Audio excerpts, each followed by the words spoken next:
मंगलाचरण करेंगे। ओम नमः सिद्धेभ्य जय श्री ओम नमः सिद्धेभ्य जय श्री ओम नमः सिद्धेभ्य। मंगलम भगवान वीरो मंगलम गौतमो गणे मंगलम कुंद कुंदाद्यो जैन धर्मोस्तु मंगलम।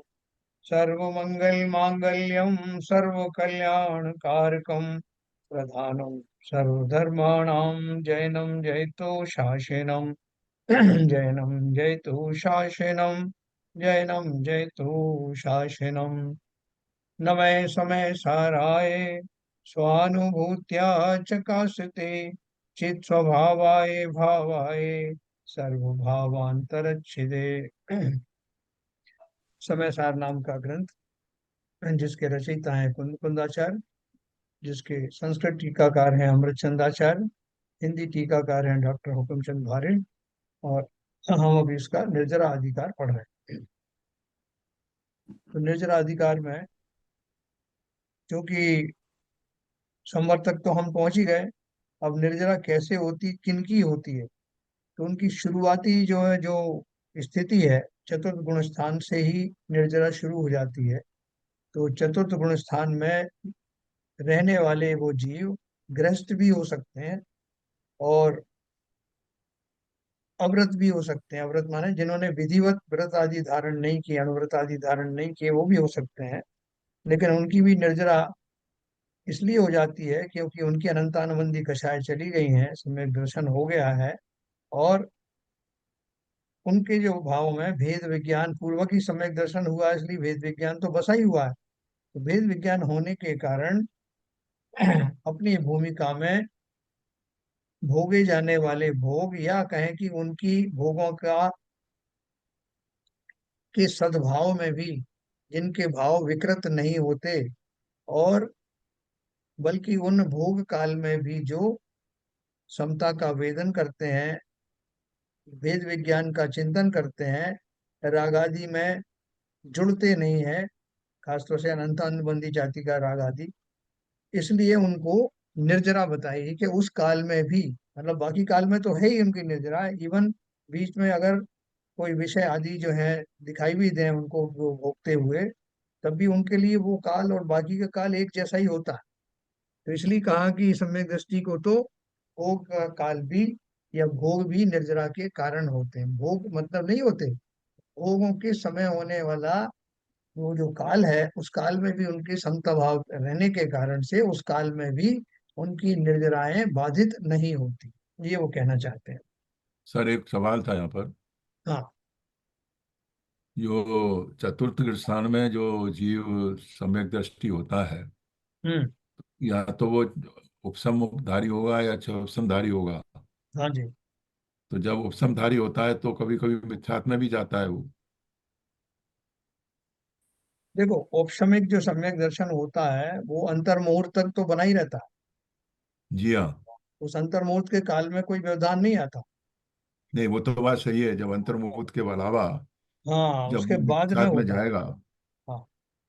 तो उस समय तो उसके निर्जरा नहीं होगी, उसके तो कर्म बंधेंगे। हाँ हाँ, बात खाली उस टाइम की चल रही। कंडीशन क्या है कि जब जीव को सम्यक दर्शन हुआ है, मतलब बना हुआ है, अच्छा, जब जब वो उसका सम्यक दर्शन की स्थिति भूमिका में में है। है। हाँ, उस तब की बात। ओके ओके, ठीक। बस। हाँ, तो वैलिड है, वैलिड क्वेश्चन है।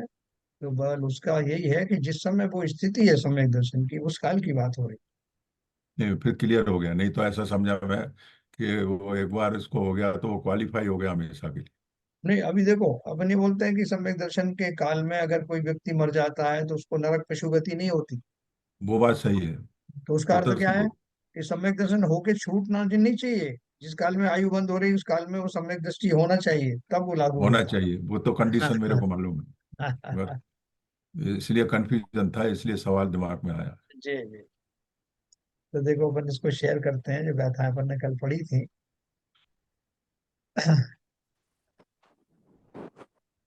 इसमें अपन ने पढ़ा था, इस प्रकार इस गाथा में यही कहा गया है कि भोगों में एकत्व, ममत्व और कर्तृत्व भोक्तृत्व बुद्धि के कारण मिथ्या दृष्टि भोगों को न भोगते हुए भी भोगता है। मिथ्या दृष्टि तथा भोगों में एकत्व महत्व और कर्तृत्व भोक्तृत्व बुद्धि के अभाव के कारण सम्यक दृष्टि भोगों को भोगता हुआ भी अभोगता है ना। मैंने आपको एक उदाहरण दिया था ना कि दो मित्र थे, उनमें से एक ने कहा कि भाई मैं तो पिक्चर जा रहा हूँ, तुम चलते हो क्या? उसने बोला नहीं नहीं, मैं तो मंदिर जाऊँ। तो वो मंदिर में जाके बैठ गया, और जो पिक्चर वाला था वो आराम से खुशी खुशी पिक्चर हॉल में चला गया। और वहां बैठा बैठा उसको जो दृश्य दिखाई दे रहे हैं, वो उसमें उसको आनंद नहीं आ रहा है। अपने पूर्व संस्कार के कारण वो सोच रहा है कहाँ फंस गया मैं। है मेरा दोस्त बढ़िया है कि वो मंदिर में भक्ति पूजन आदि कर रहा है, अच्छे भावों में है, मैं कहाँ फंस गया। तो और उसने जो जो उसका जो चिंतन है, वो चिंतन कैसा है? भले ही वो पाप के स्थान में बैठा है, लेकिन चिंतन क्या है कि वो उस जाति के रागादि के न चलने के कारण, उसके कर्तृत्व भोक्तृत्व आदि बुद्धि न होने के कारण, भेद विज्ञान होने के कारण, वो जीव तो अगर सम्यक दृष्टि है तो निर्जराएं होगी, और सम्यक दृष्टि नहीं है तब भी उसका नवीन बंध किंचित कम होगा, बहुत कम होगा। और जबकि वो जो मंदिर में बैठा हुआ व्यक्ति है, जो विपरीत सोच रहा है, बैठा हुआ धर्म स्थान में है, लेकिन चिंतन कौन सा चल रहा है? राग आदि का चल रहा है। वो कल्पनाएं कर रहा है कि सिनेमा में कैसे नए अभिनेत्रियां कैसे नाच रही होंगी और क्या क्या होगा, वो सब यहाँ सोच रहा है। तो वो इसलिए उन्होंने कहा, भोगों में एकत्व ममत्व और कर्तृत्व भोक्तृत्व बुद्धि के कारण मिथ्या दृष्टि भोगों को न भोगता हुआ भी, मंदिर में बैठा भोग थोड़ी रहा है, भोगता है। तथा भोगों में एकत्व ममत्व और कर्तृत्व भोक्तृत्व बुद्धि के अभाव के कारण सम्यक दृष्टि भोगों को भोगता हुआ भी अभोगता है ना। अब आगामी गाथा का सूचक कलश का कहते हैं, निज भाव को निज जाने अपना, पन करे जो आत्मा, पर भाव से हो भिन्न नित निज में रमे जो आत्मा। वे आत्मा सददृष्टि उनके, ज्ञान और वैराग्य बल, हो नियम से है जानिए, पहचानिए निज आत्म बल। है ना, क्या बात कही उन्होंने। 136 जो अपन देखते हैं पर, सम्यक दृष्टिर्भवति नियतम ज्ञान वैराग्य शक्ति, स्वं वस्तुत्वं कलयितुं यं स्वान्य रूपाप्ति मुक्तया, यस्माज् ज्ञात्वा व्यतिकर्मिदं तत्त्वतः स्वं परं च, स्वस्मिन्नास्ते विरमति परात् सर्वतो राग योगात्। सम्यक दृष्टि के नियम से ज्ञान और वैराग्य शक्ति होती है, क्योंकि वह स्व के ग्रहण और पर के त्याग करने की विधि द्वारा स्वयं के वस्तुत्व यानी यथार्थ स्वरूप का अभ्यास करने के लिए यह स्व है और यह पर है। इस प्रकार के भेद को परमार्थ से जानकर स्व में स्थिर होता है, और पर से राग के योग से संपूर्णतः विराम लेता है। हाँ? जब हम ज्ञानी हो जाएंगे, तो ज्ञानी होने के समय उसका चिंतन ही दूसरे को बदल जाता है। उसको जो स्टेज के ऊपर नृत्य करते हुए वो पुद्गलों के स्कंद स्कंद ही दिखाई देते हैं, उसमें उसको रुचि नहीं होती कि देखो ये स्त्री कितना अच्छा नृत्य कर रही है, कितनी सुंदर है, ये सब ये वो चलता नहीं। उसको क्या दिखता है कि पुद्गल के विभिन्न स्कंदों का हलन चलन हो रहा है। इसमें क्या विचित्र बात है, इसमें क्या राग की बात है? ऐसा उसको प्रत्यक्ष दिखाई देता है, ऐसा उसके अनुभव में आता है। तो इसलिए वो उनसे जुड़ता नहीं, उसके भावों में विकार आते नहीं। तो इसलिए बोले क्यों, बोल रहे हैं कि वो भेद को परमार्थ से जानकर स्व में स्थिर होता है। जब उसका पर में पराय में बाहर में उसको कुछ भी दिखता नहीं है जो रुचिकर हो, तो कहाँ जाएगा उपयोग? उपयोग वहां जाएगा जो रुचिकर हो।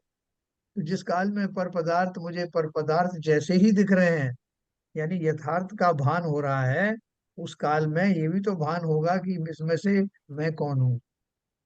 पर तो पर है ही, लेकिन स्व कौन है ये भी पता लगेगा। और जब पर पदार्थों में मन नहीं लग रहा है, तो मन कहाँ जाएगा? उपयोग कहाँ जाएगा? स्व में जाएगा। इसलिए उन्होंने बोला इस प्रकार के सम्यक दृष्टि के नियम से ज्ञान और वैराग्य शक्ति होती है, क्योंकि वह स्व के ग्रहण और पर के त्याग करने की विधि द्वारा स्वयं के यथार्थ स्वरूप का अभ्यास करने के लिए यह स्व है और यह पर है ना।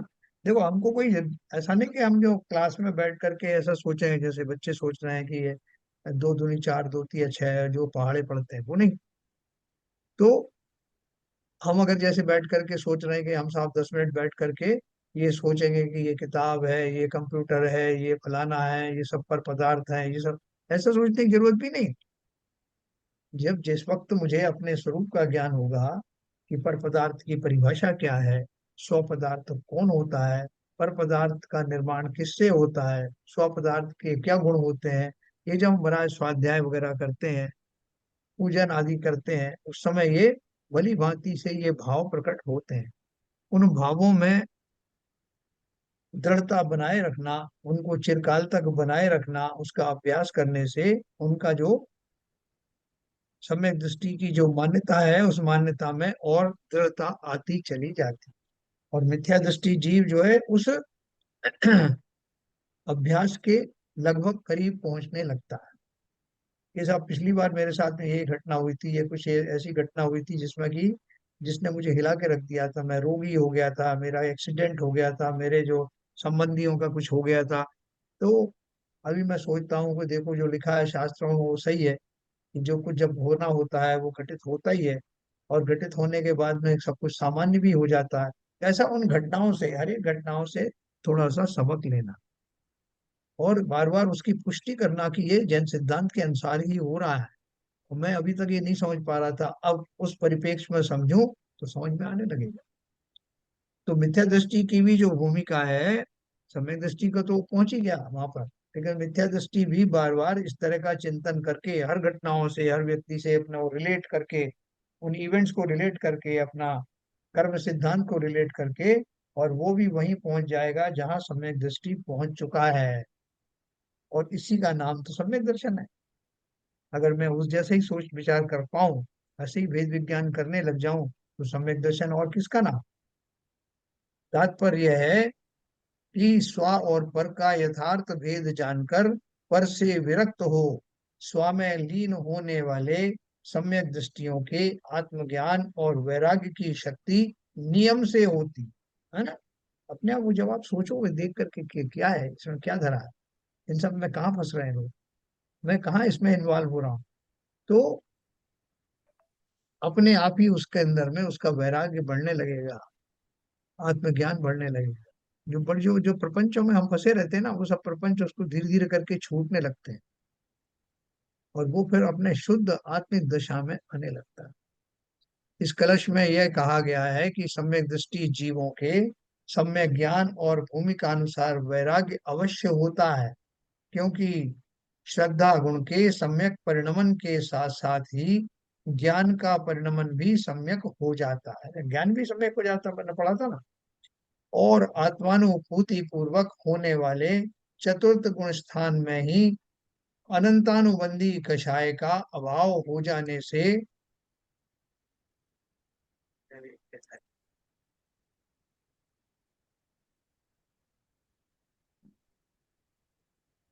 अभाव हो जाने से तत्संबंधी राग द्वेष का भी अभाव हो जाता है। इस कारण तत्संबंधी वैराग्य भी हो जाता है।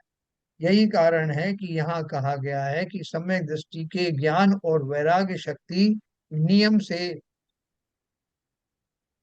होती ही है। हाँ कहाँ गया,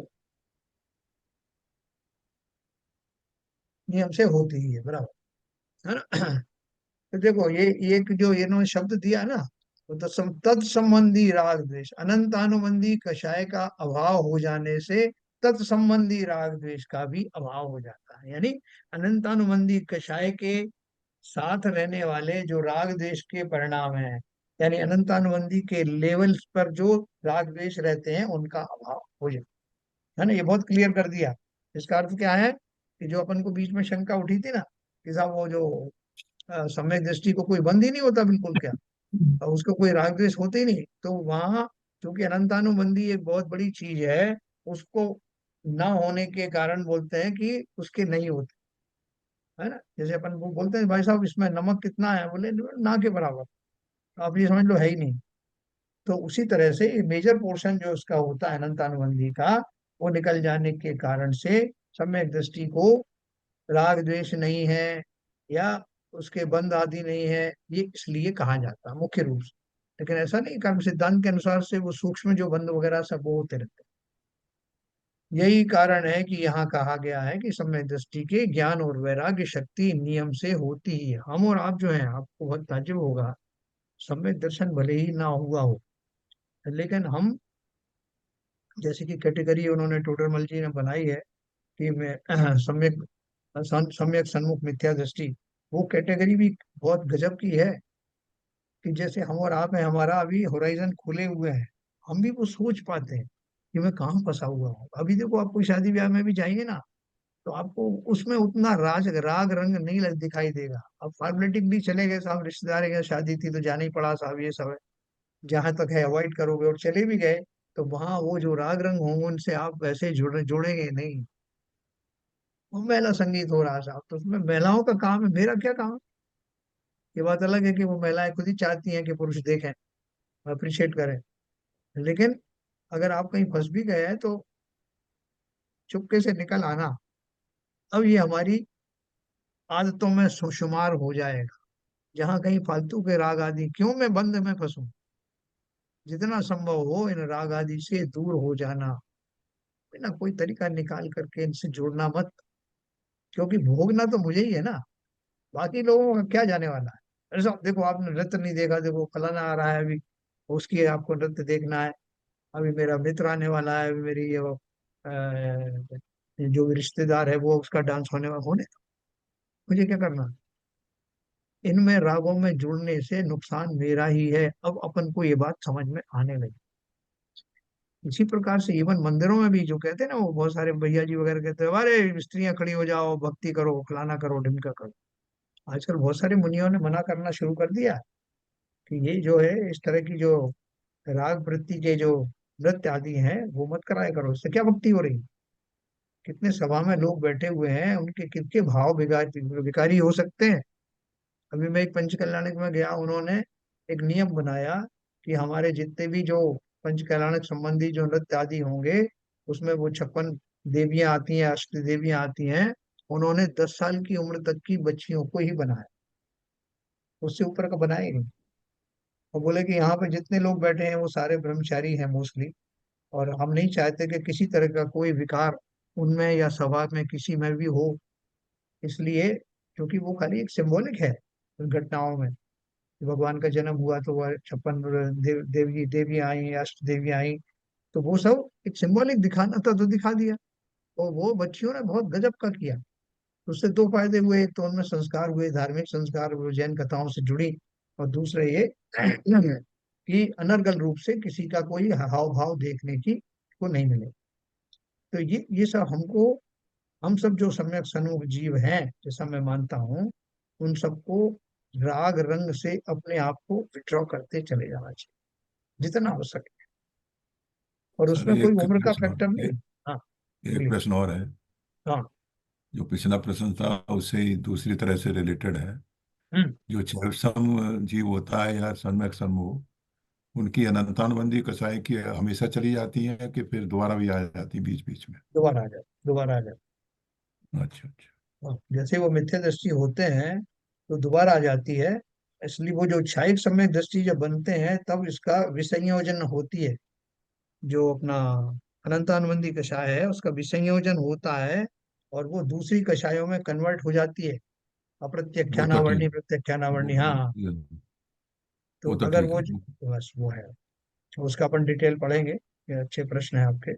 बाकी ये, जैसे इसलिए आप तब तक बचे हुए हो जब तक सम्यक दर्शन में है, तो इसलिए क्यों ना मैं ऐसी व्यवस्था करूं कि ज्यादा से ज्यादा सम्यक दर्शन के भाव हों। अगर सम्यक दर्शन नहीं भी हुआ है तो सम्यक दर्शन प्राप्त करने के लिए मेरे पास में एक लक्ष्य है। उस लक्ष्य की प्राप्ति के लिए जो मैंने आपको बताया, निरंतर अभ्यास करना, संसार की समस्त घटनाओं को रिलेट करके देखना कि इनसे मेरा क्या नुकसान हो गया, इनमें मैं कहाँ जुड़ रहा हूँ। अगर मुझे रोग भी आ गया तो उससे मैं क्या हो गया मुझे? है ये कर्म का और क्षय हो गया, उनकी निर्जरा हो गई। और रोग आदि शरीर के हैं, शरीर मैं नहीं हूँ। ऐसा उनका चिंतन करने से न केवल तात्कालीन शांति का अनुभव होता है, बल्कि आगामी बंधने वाले कर्म भी हल्के बनते हैं। ये एक्सपेरिमेंट करते रहो, अपना क्या जा रहा है इसमें। तो सम्यक दृष्टि सामान्येन विशेषण च स्वपरावेवम तावंजनाति। 198, 199 और 200 आगामी तीन गाथाओं में यह बताते हैं कि सम्यक दृष्टि अपने आत्मा को सामान्य रूप से और विशेष रूप से पर भावों से भिन्न जानता हुआ नियम से ज्ञान वैराग्य संपन्न किस प्रकार होता। गाथाओं का पद्यानुवाद इस प्रकार है। देखो ये सब बता रहे हैं, महिमा किसकी बता रहे हैं, कि सम्यक दृष्टि की बता रहे हैं। जो सम्यक दृष्टि वो क्या चिंतन करता है, कैसा चिंतन करता है, और उस चिंतन से उसको कैसे फायदा होता है। तो ये समझ करके हमारे मन में भी ये भाव आएगा कि क्यों ना मैं ही सम्यक दृष्टि बन जाऊं। लोग बोलते हैं ना साहब वो बहुत अमीर थे साहब, तो वो जगह जगह जाते थे तो उनको कहीं 5 स्टार होटल में ठहरने को मिलता था, कहीं ये होता था, कहीं बढ़िया गाड़ी लेने आती थी, तो लोगों को लालच आता है कि मैं भी पैसे वाला बन जाऊं। तो ऐसे ही सम्यक दृष्टि के बारे में जो उसका चिंतन है, जो उसको लाभ है, वो जान करके हमारे मन में भी जिज्ञासा होना चाहिए कि मैं कब बनूंगा। और बनने का मार्ग उन्होंने बीच बीच में बताया कि कैसे बनोगे। संसार एक प्रयोगशाला है, प्रयोगशाला आपको फ्री में मिली है। उस प्रयोगशाला में होने वाले पात्र भी सब फ्री में आए हैं। हाँ, तो वो देखो कोई उसमें ये बताया कि कोई जीव, मान लीजिए आपका कोई आगे बढ़ के कुछ काम कर रहा है, तो काम कर रहा है और या आपकी बुराई भलाई कर रहा है, तो वो कहते हैं कि आपका भला कर रहा है। वो अपना कर्म बांध रहा है और उसमें आपका भला कर रहा है, आपको वैराग्य का वातावरण दे रहा है। बहुत कई बार बहुत से लोग कहते हैं साहब ये काम मैं करूंगा, तो उनको लगता है ये अपनी ख्याति के लिए कर रहा है, ये क्यों करेगा, मैं करूंगा। तो बोल रहे हैं कि भाई साहब वो अपना कितने कर्म बांध करके आपका उपकार कर रहा है। उस कार्य को करने में कितना बंद होगा, आप उससे बचे हुए हो। अरे वे बात में अपना एकदम पॉजिटिव एटीट्यूड रखना, तभी सम्यक दृष्टि बन पाएंगे, इतना आसान नहीं तो अब आगामी तीन गाथाओं में बताते हैं कि सम्यक दृष्टि अपने आत्मा को सामान्य रूप से और विशेष रूप से पर भावों से भिन्न जानता हुआ नियम से ज्ञान वैराग्य संपन्न किस प्रकार होता है। गाथाओं का पद्यानुवाद अपन बाद में पढ़ते हैं, पहले ये गाथाएं पढ़ते हैं। उदय विभागो विविहो तम्माणम वर्णितो जिणवरेहिम नदुते मज्ज सहावा जाणग भावो दु अहिमे को पोगल कम मम रागो तस् विभागो दाओ हवति एसो न द्वेष मज्ज भावो जाणग भावो हु अहिमे को एवं सम्मादिट्ठि अप्पाणम मुणदि जाणग सहावम उदयम कम अविवागम श्याम यदि तच्चम व्याणंतो। है ना, ये प्राकृत में तीन गाथा है, इन संस्कृत में है। उदय विपाको विविधः कर्मणाम वर्णितो जिन्वरहि न तूते न तूते मम स्वभावाः जायक भावस्त्वक हमें मेक। उद्गल कर्म रागस्तस्य विपाकोदयो भवति ईशः न त्वेष मम भावो ज्ञायक भावे खल्व हमें कहे। एवं सम्यक दृष्टि आत्मानं जानाति ज्ञायक स्वभावम् उदयम कर्म विपाकम चा वंचति तत्वं विजानन। उदय कर्मों के विविध विध सूत्र में जिनवर कहें, किंतु वे मेरे नहीं, मैं एक ज्ञायक भाव हूँ। उद्गल कर्म है राग उसके, उदय ये परिणाम है, किंतु ये मेरे नहीं, मैं एक ज्ञायक भाव हूँ। इस तरह ज्ञानी जानते गायक स्वभावी आत्मा कर्मोदयों को छोड़ते निज तत्व को पहचान कर। क्या बोल रहे बहुत बढ़िया। हैं, जिनेन्द्र भगवान ने कर्मों के उदय का विपाक अनेक प्रकार का कहा, किंतु वे मेरे स्वभाव नहीं हैं, मैं तो एक ज्ञायक भाव ही हूँ। है ना, उद्गल कर्म है राग उसके उदय ये परिणाम है, किंतु ये मेरे नहीं मैं एक गायक भाव हूँ।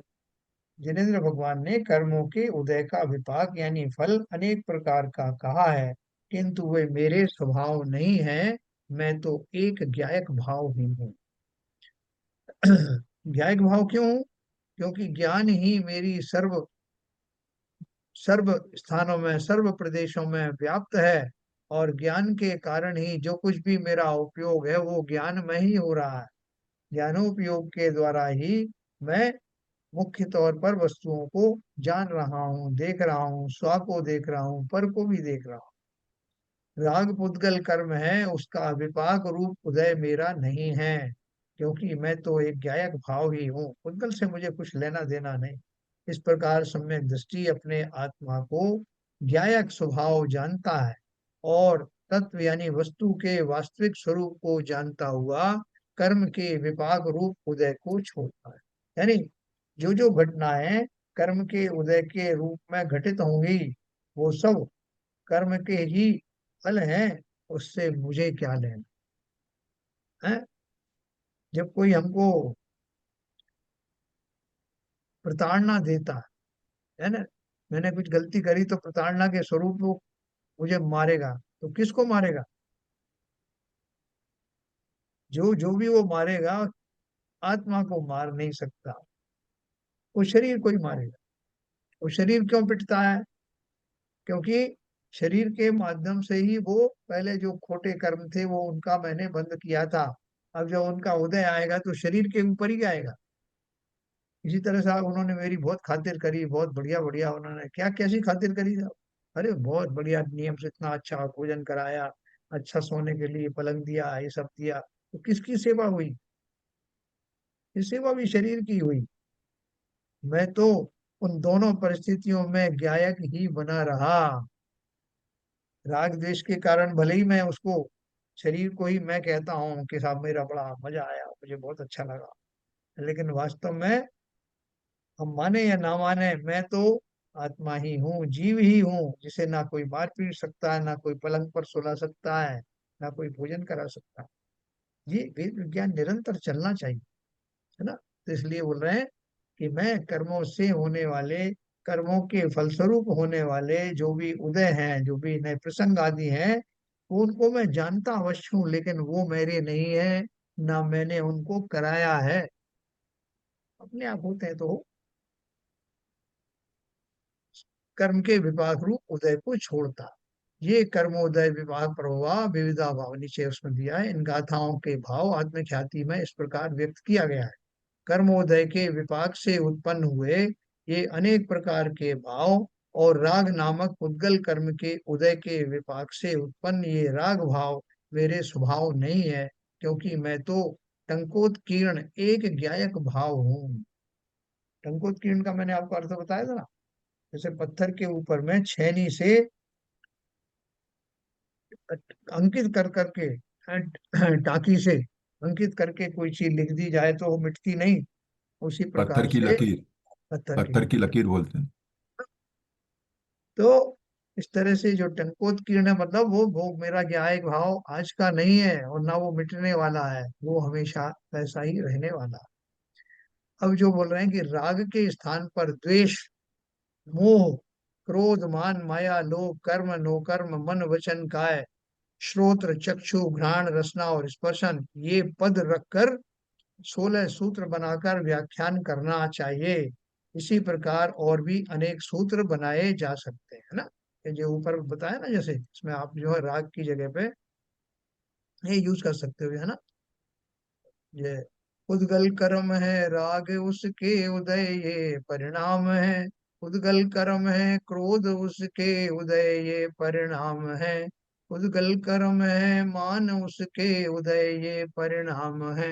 ये मतलब उनका ये है कि आप ये शब्द जो उससे रिलेटेड हैं उनको बना करके और अलग अलग उसके पद्य बनाए जा सकते हैं, क्योंकि ये सब वो उसी को भाव को प्रकट करते हैं। इस प्रकार सम्यक दृष्टि अपने को जानता और राग को छोड़ता हुआ नियम से ज्ञान वैराग्य संपन्न होता है।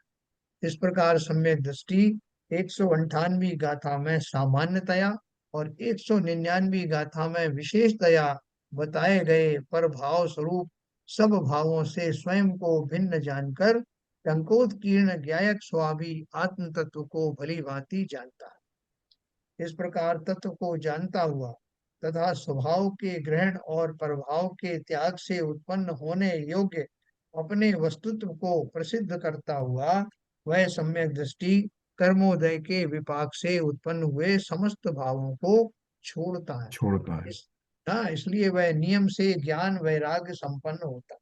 देखो, गज कुमार मुनि के सिर पर जो सिगड़ी जलाई थी और जो उनके परिणामों में जरा भी विचलितपना नहीं आया, वो एक क्षण में नहीं हुआ।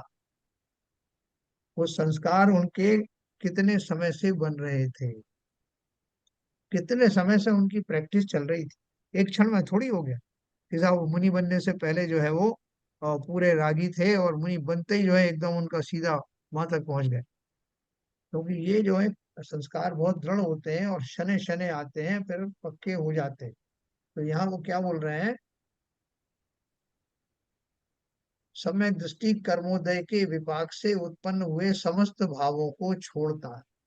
तो ये सम्यक दर्शन जो हमारी सबसे छोटी जो क्लास है, मान लीजिए कि आपको सेकेंडरी एजुकेशन पढ़ना है तो 6वीं क्लास से शुरू होती है। तो बोल रहे हैं कि जैसे सम्यक दृष्टि हो जाता है तो उसकी फिर उसका चिंतन फिर इस तरह का चलने लगता है। अभी वो भले ही मुनि नहीं बना, अभी भले ही वो उसको वैराग्य पथ पर आगे नहीं बढ़ा, लेकिन अब उसकी एक आदत बन गई कि रोग आया तो रोग का चिंतन उसने किया कि भाई मेरा कोई ऐसा था कर्म का उदय होगा, कोई और दूसरा कोई उस तरह हुआ तो उसने सोच लिया कि उनके कर्मों की फिलॉसफी भी वो जानता है, अपना स्वरूप भी जानता है, शरीर का स्वरूप भी जानता है। तो अब हर एक घटना के माध्यम से वो अपने वैराग्य भावों में वृद्धि ही करता है। संसार में रहना किसको है। कोई आपसे कहता है भाई साहब आप तो थोड़े बूढ़े हो गए हो, थोड़ा कुछ किया करो, खाया पिया करो, अच्छा थोड़ा भैया काय के लिए खाया पिया करो। हाँ, जैसा किस खाने पीने से मेरा और मेरे में और खाने पीने में क्या कनेक्शन है। अरे कैसी बात कर रहे हो आप ही खाने वाले हो और आप ही जो है भोगने वाले हो और आप ही सब कुछ हो और आप ही आत्मा हो और आप ही शरीर हो। तो हमको भी ऐसे मिले जुले भाव बने रहते हैं, इसलिए हम बीच बीच में अस्थिर हो जाते हैं। लेकिन सम्यक दृष्टि को बहुत क्लैरिटी रहती है, इसलिए घटनाएं सब उसके ऊपर भी घटित होती हैं वही के वही, लेकिन वो अपनी क्लैरिटी के कारण से उनमें दुखी सुखी नहीं होता। तो अपन को भी यही करना है, ये प्रैक्टिस में लाना है। शुरू शुरू में थोड़ी दिक्कत आएगी, कह रहे हम कैसे मान लें साहब, वो मेरे से आप अपमान करके गया, सबके सामने मुझे गाली दे के गया है और साहब मैं यहाँ पूजन करता था वो यहाँ बैठ गया है साहब, और मुझे अभिषेक दिखाई नहीं देता, मुझे श्री जी नहीं दिखाई दे रहे हैं।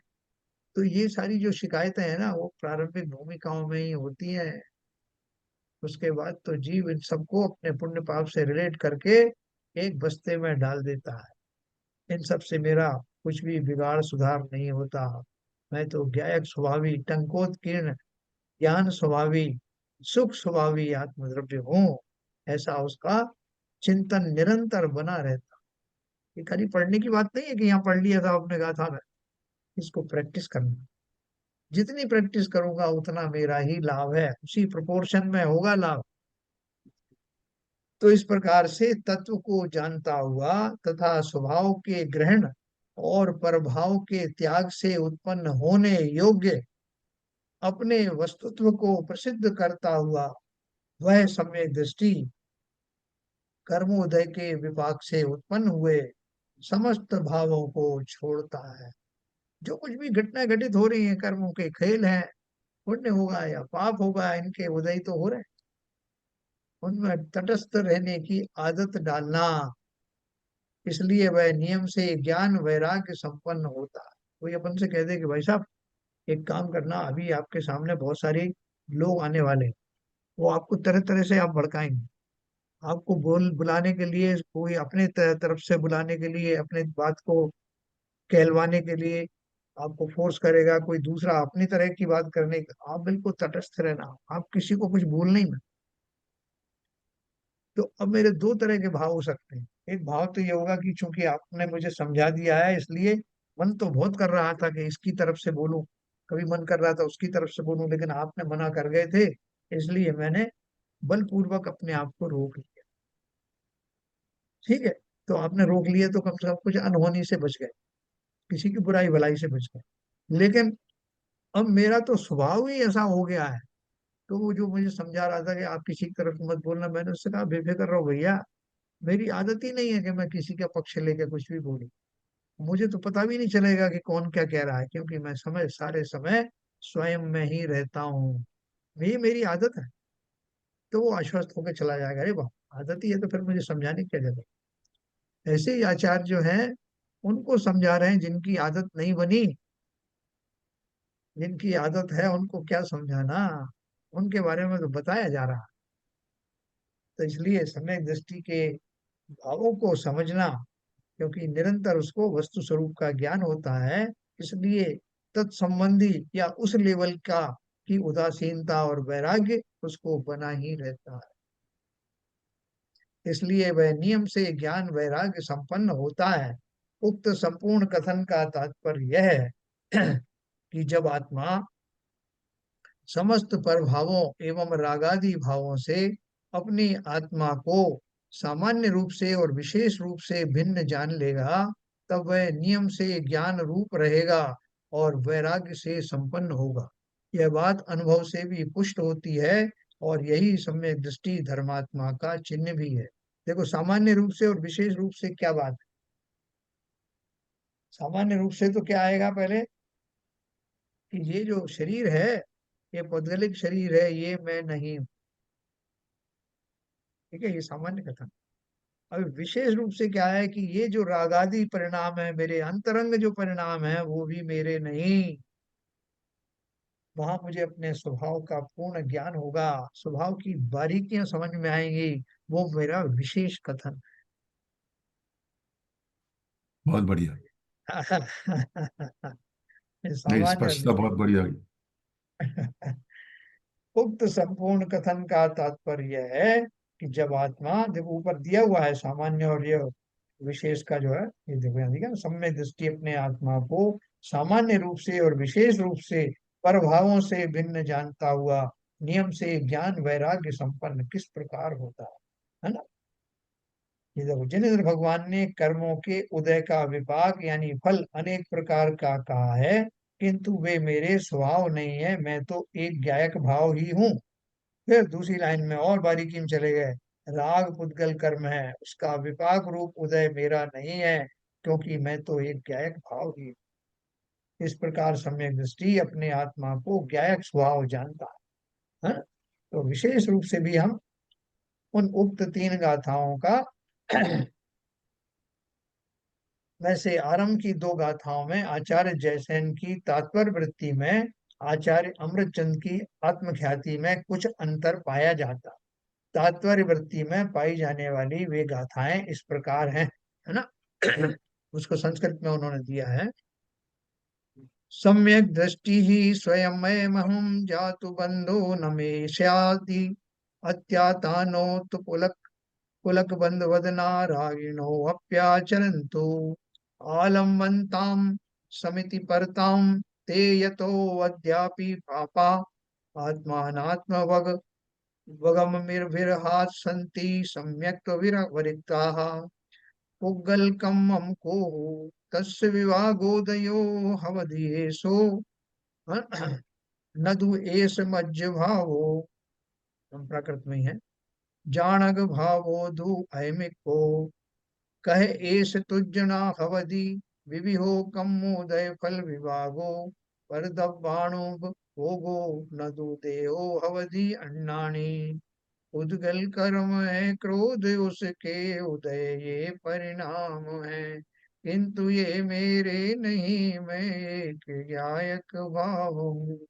विविध कर्मोदयी फल किस तरह तेरे है नहीं, क्योंकि तन अज्ञानी जन स्वभाव मेरे है नहीं। क्या बोला। सर, ये 137 नंबर के कलश का हिंदी पीछे दिया हुआ है। पीछे दिया है। हाँ, ऊपर हिंदी पद।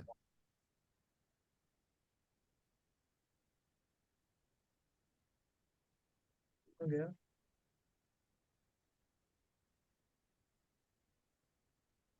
137 का आगे दिया होगा ना।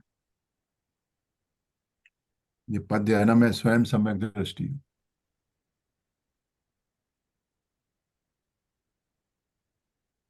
आगे आगे आगे आगे। आगे है। आगे है। जो संस्कृत का पढ़ा उसके आगे है, इसके आगे है। और चलिए और नीचे चलिए।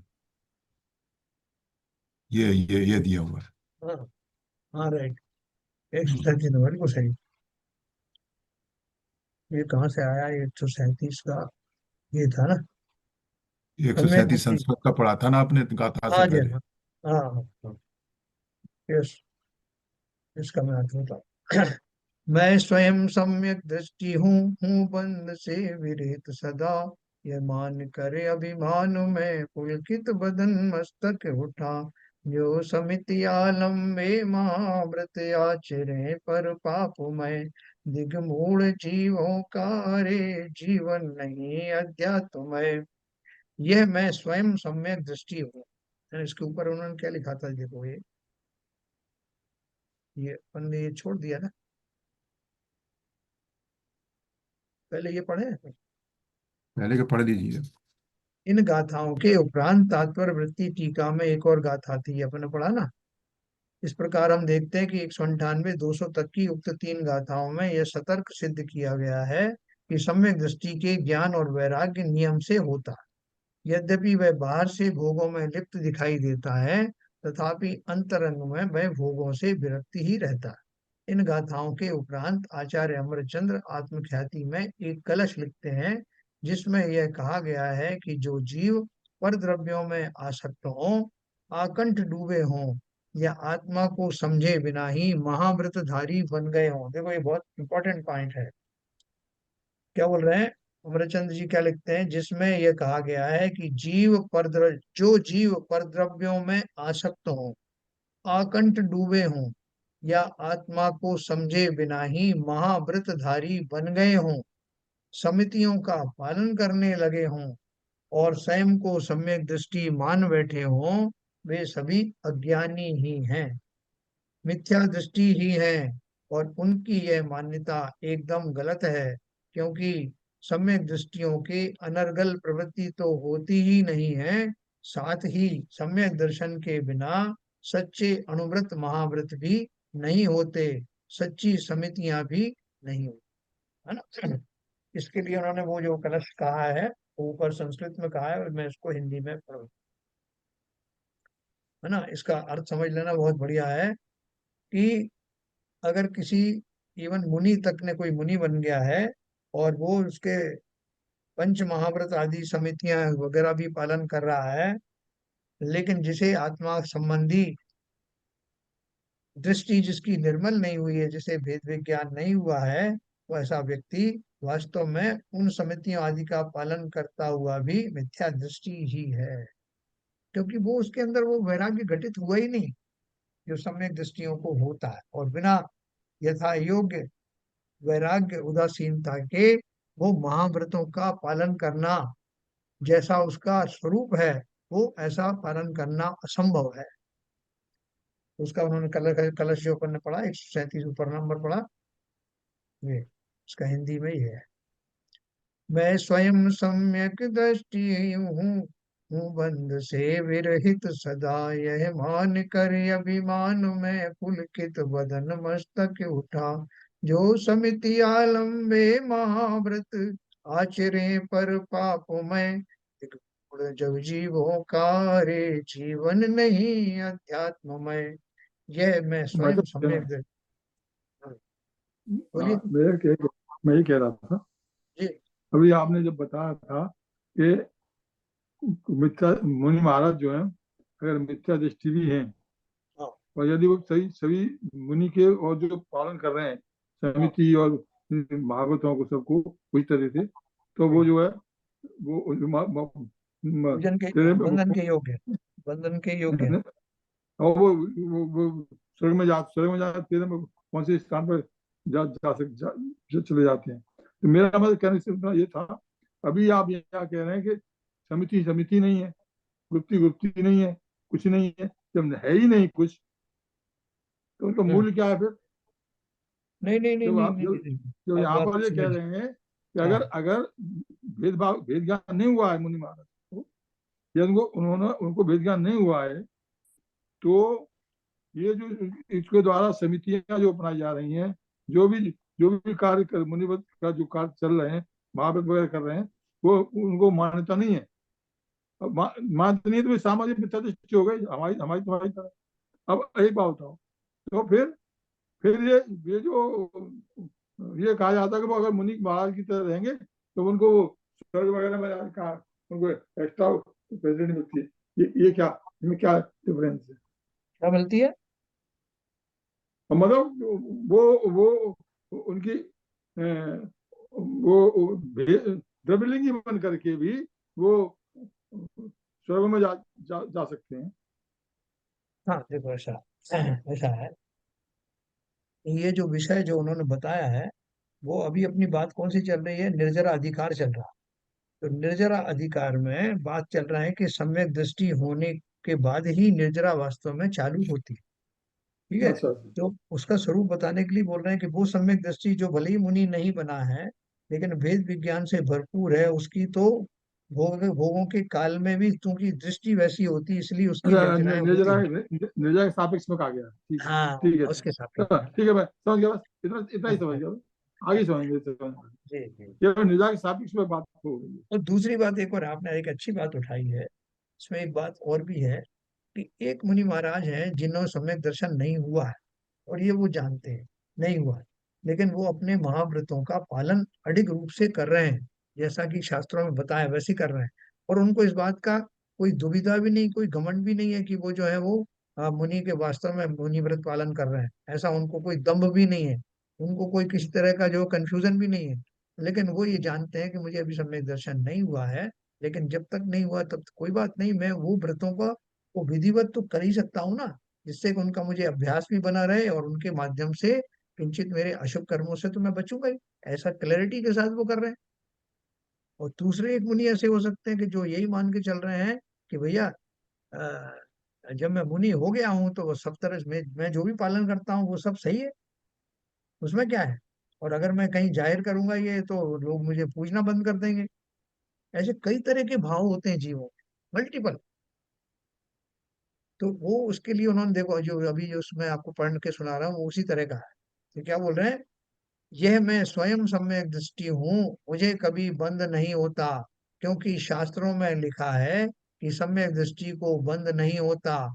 ऐसा मानकर जिनका मुख ऊंचा और पुलकित हो रहा है, ऐसे रागी यानी मिथ्यात्व सहित राग वाले जीव भले ही महाव्रतादि का आचरण करें तथा समितियों की उत्कृष्टता का आलम्बन करें, तथापि वे पापी मिथ्या दृष्टि ही हैं, क्योंकि वे आत्मा और अनात्मा के ज्ञान से रहित होने से सम्यक्त से रहित बहुत बढ़िया। है। तो ये किस एंगल से उन्होंने कहा कि जो सम्यक दृष्टि तो है नहीं, लेकिन अपने आप को मान रहे हैं। वास्तव में तो जो सम्यक दृष्टि होगा वो अन्यथा मानेगा ही नहीं, उसको इस बात का घमंड भी नहीं होगा कि वो सम्यक दृष्टि है ना। क्योंकि जो सम्यक दृष्टि होकर के घमंड किया जिसने, तो वो सम्यक दृष्टि पना ही नहीं आया उसमें। तो ऐसे कई तरह के जीव होते हैं।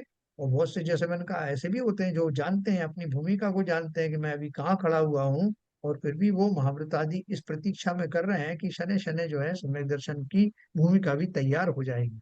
ऐसे विनम्र मुनिराज जो अपने कार्य में लगे हुए हैं, जिन्हें किसी तरह की गलतफहमी नहीं है, जो किसी को से पूजन कराने आदि का भाव भी नहीं रखते हैं, वो मुनि कभी उन मुनि को जब सम्यक दर्शन होगा तो सीधा साथ में गुण स्थान में जाएंगे, है ना। ये नहीं तो इसकी अभी बात। ये दो दो स्थितियां आपने मुनि की बताई, जी। इसमें कर्म को निर्जरा की क्या स्थिति बनेगी दोनों की? हाँ, निर्जरा की देखो स्थिति, अभी जो अगर सम्यक दर्शन नहीं हुआ, अपन ने पढ़ा ना, सम्यक दर्शन के नहीं नहीं, होने के बाद देखिए ही।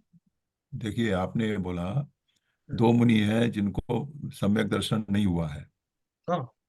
एक तो ये मान के चल रहा है कि मैं तो सम्यक दृष्टि हूँ, सम्यक दृष्टि हुआ नहीं हूँ, हम्म, और वो महाव्रतों का पालन कर रहा है, सब कर रहा है।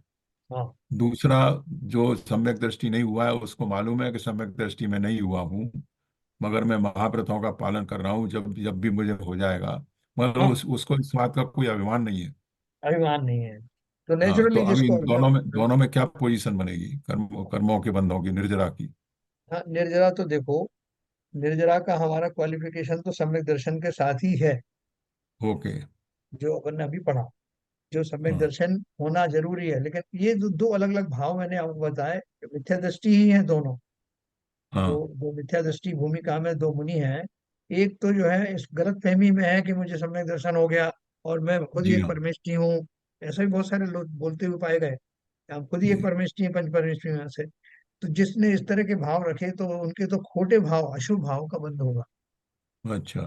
क्योंकि अभिमान एक कषाय है ना, हाँ। तीव्र कषाय है, मान एक कषाय है, और जो जबरदस्ती अपने को ऐसा माने बैठे हैं, तो इसलिए वो, उनको तो अशुभ का बंध होगा।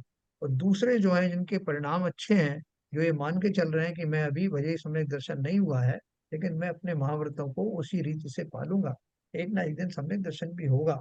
इस भाव से पालन करने वाले जीव को सातिशय पुण्योदय होगा, पुण्य का बंध होगा, शुभ अच्छा। कर्मों का बंध। स्वभाव में है वो।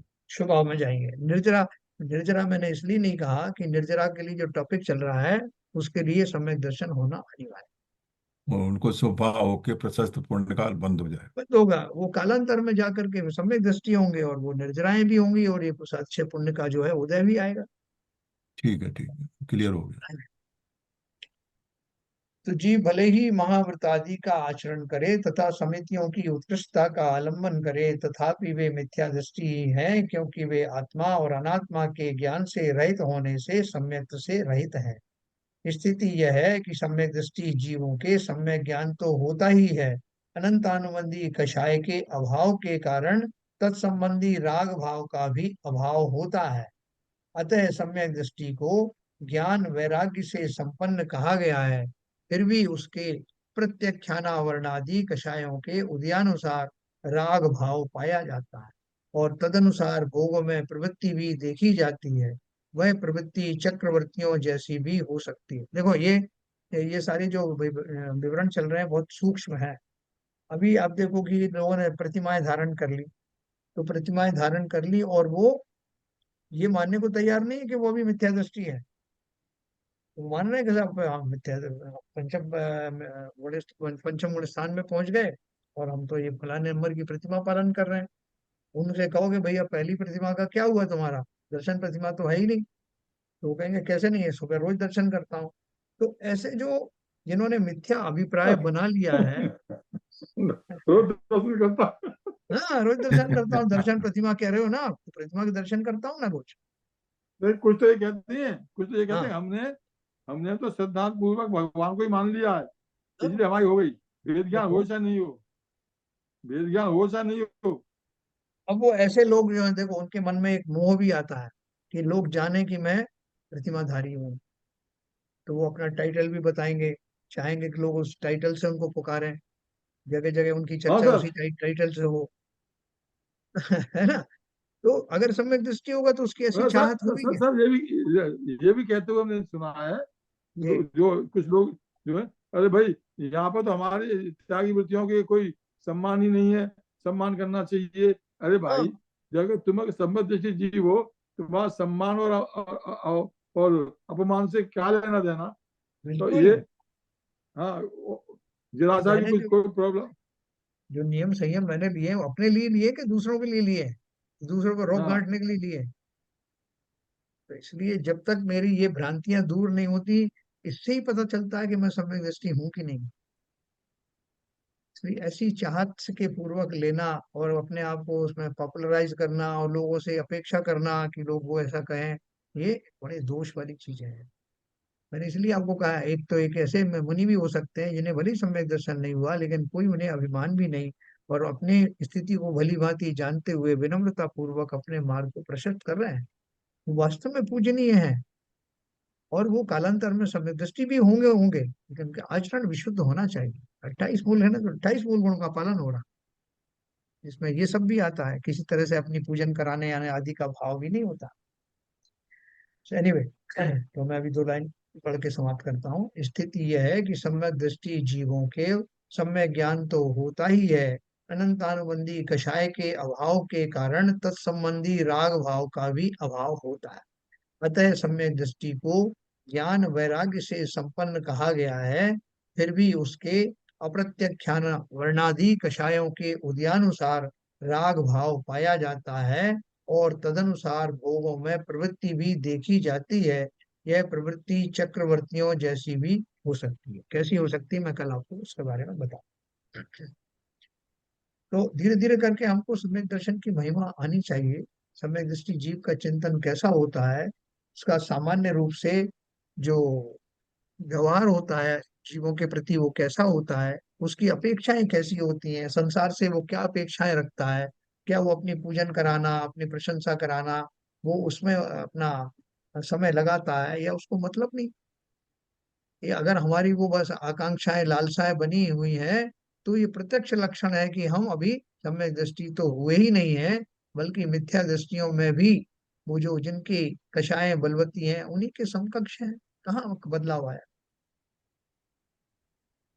तो ये भली प्रकार से विचार करना। किसी का कोई प्रश्न हो तो पूछे, फिर अपन कल बात करेंगे। क्या ललित जी ठीक है, सब समझ में आ रहा है? जी भैया ठीक है। चलिए, चलिए जिनवाणी स्तुति करें दिन वाले ललित जी। से बाबूजी और सीबीएन साहब जरा रुक जाए बात। नाश को ज्ञान के प्रकाश वास को भानु शिव खानी द्रव्य जान को बंध विधि गान छान को परम प्रमाणी है। अनुभव बताए वे को जीव के जताए वे को काबू न सताए वे को भव्य और आनी है। जहाँ तहाँ तार वे को पार के उतार वे को सुख विस्तार वे को यही जिन वाणी है। हे जिनवाणी भारती तो है जबूदन है, जो तेरी शरण गए सो पावे सुचे। या वाणी के ज्ञान से सूझे लोकालो, तो वाणी मस्तक धरो सदा देते दो, सदा देते दो। जिनवाणी माता की जय। जय।